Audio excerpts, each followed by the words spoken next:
go back to where it all started. You were born John Joseph Lydon in January 1956. Your parents were John and Eileen, who were both Irish immigrants, and you had three younger brothers, Bobby, Jimmy and Martin. What was life like in the household?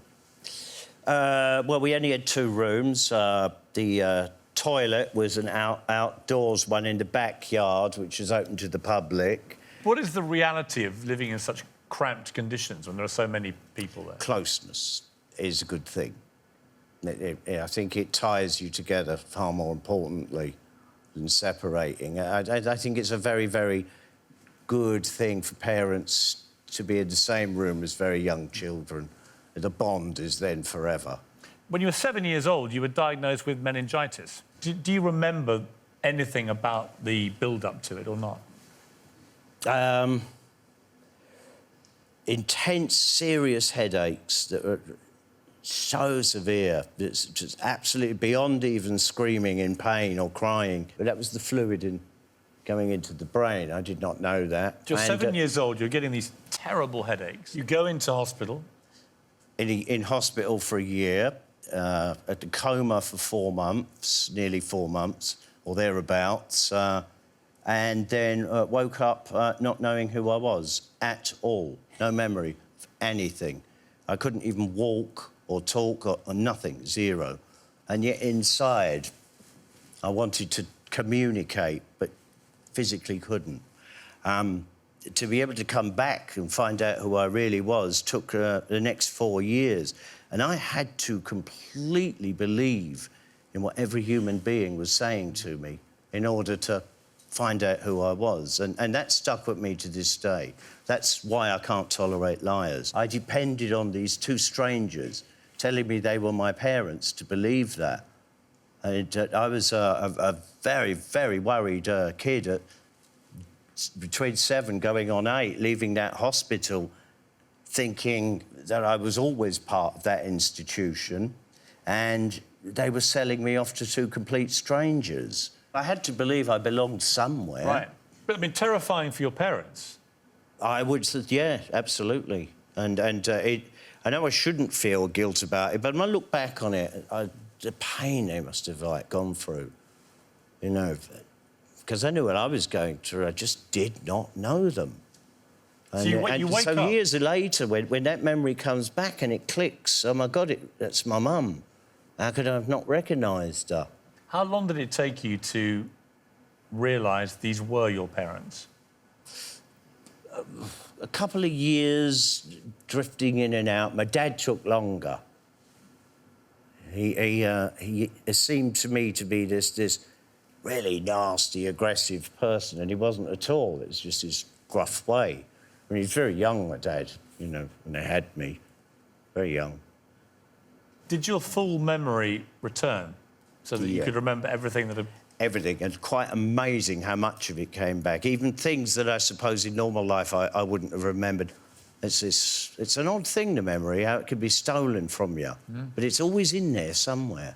It's just a matter of unlocking it. Would you have been the creative, energetic tour de force that you became without that?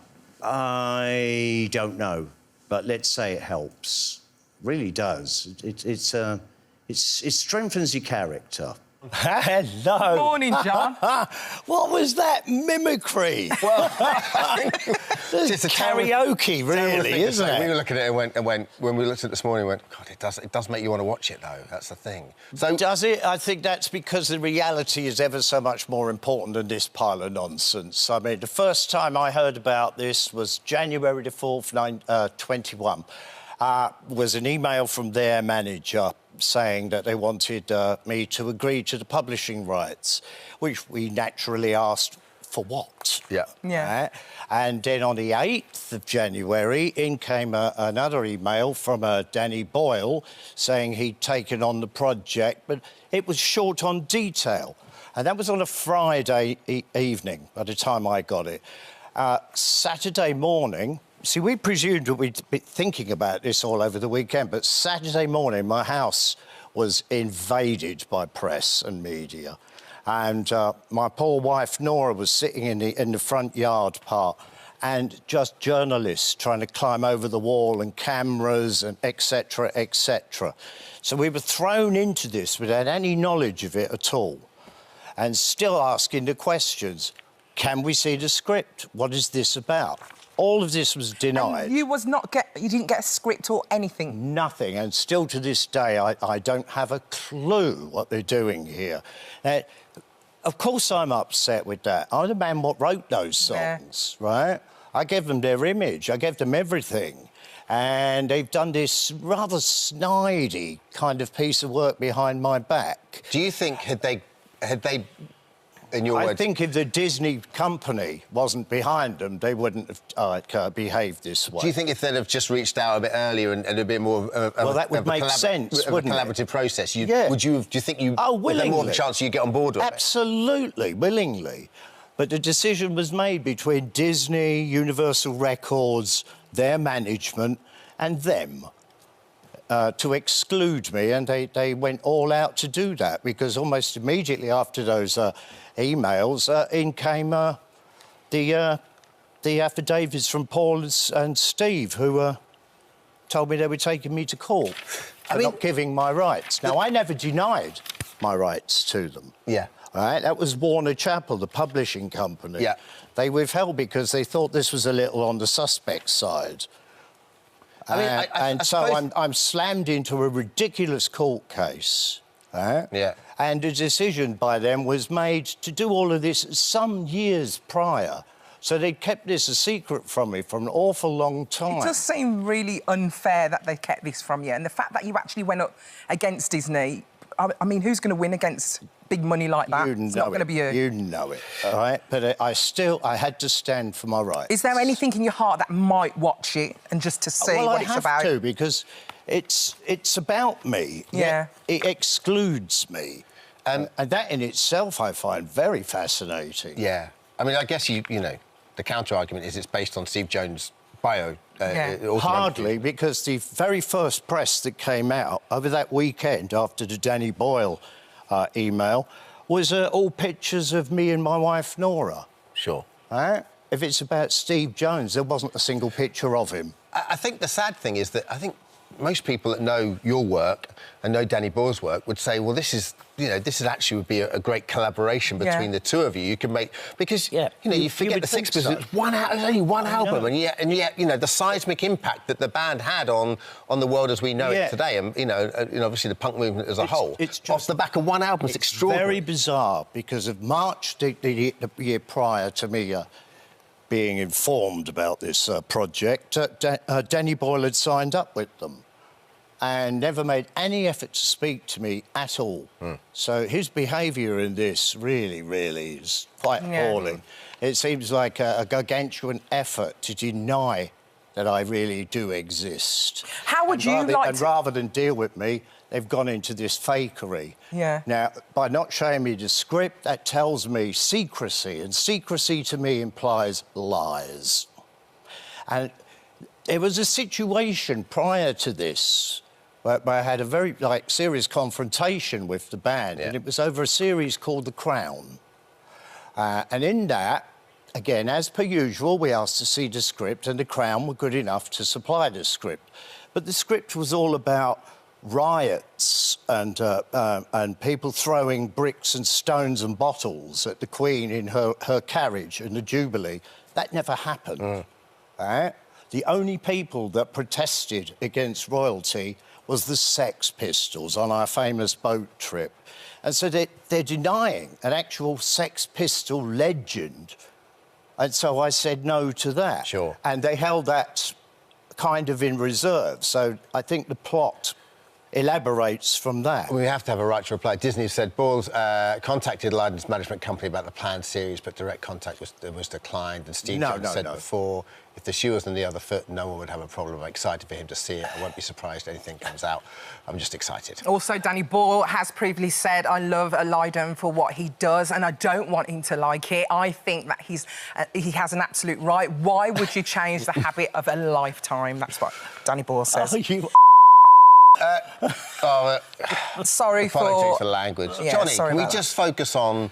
Focus on Johnny. Well, this is it. Can we focus on on what you're doing now and the music you're still performing, and the anger and the passion is still there. Oh, yeah. So tell us a little bit about Public Image Limited. You're touring a lot and you're doing a lot, but at the same time, a lot of this is to fund your wife's Alzheimer's as well. Is that right? Yeah. Well, I'm connected to an Alzheimer's organisation called Spitz. I did an NFT drawing, which was cut up into 100 different sections, physically cut up, and each one of them go out independently. And the picture will be eventually made if they all combine with each other. 5% of that off the top goes into this Alzheimer's organisation. And what that's doing is bringing music to the health centres and the daycare and the night care and all of that.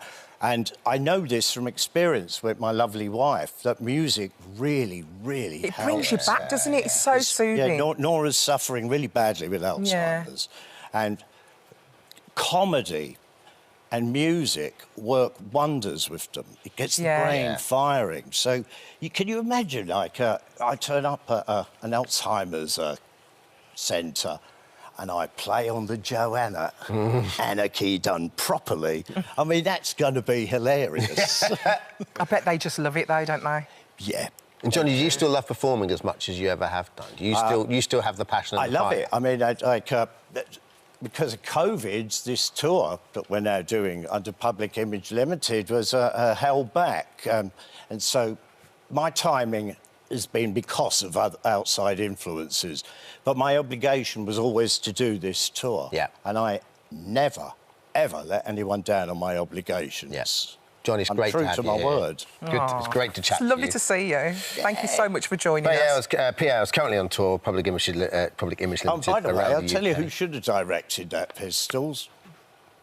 Ricky Gervais. Just to start, though, you're one of the most influential figures in British music. What is interesting about you, I think, for those who don't know you, is such an eclectic range of musical tastes that you have. And we've made a little list here. Mozart, Status Quo, the Bee Gees, Kool and the Gang. Why Mozart? Requiem. Absolutely. Just But why? love What does it do to you? Breaks me up inside. It just hits in all the right emotional places. It's the saddest death dirge. It's dedicated to the death of his father. Just beautiful, insanely excellent, and so superb because it's not finished, which is the answer to death. What is death? It doesn't have a finished conclusion. Perfect for me. You go from Mozart to Status Quo. Quite a leap musically. I love Status Why Quo. do you love Quo? Oh, my God, what they do with 3 notes. Just... You never liked the Beatles very much. Well, Mum and Dad played them way too much, you know? And so the prejudice was set in there. I just, you know, one more time of that awfulness. You're driving through London and Paul McCartney is also there and wants to meet you. What happens? Oh, that was terrible. I was with my wife, Nora, and we were going to visit my brother in Tottenham.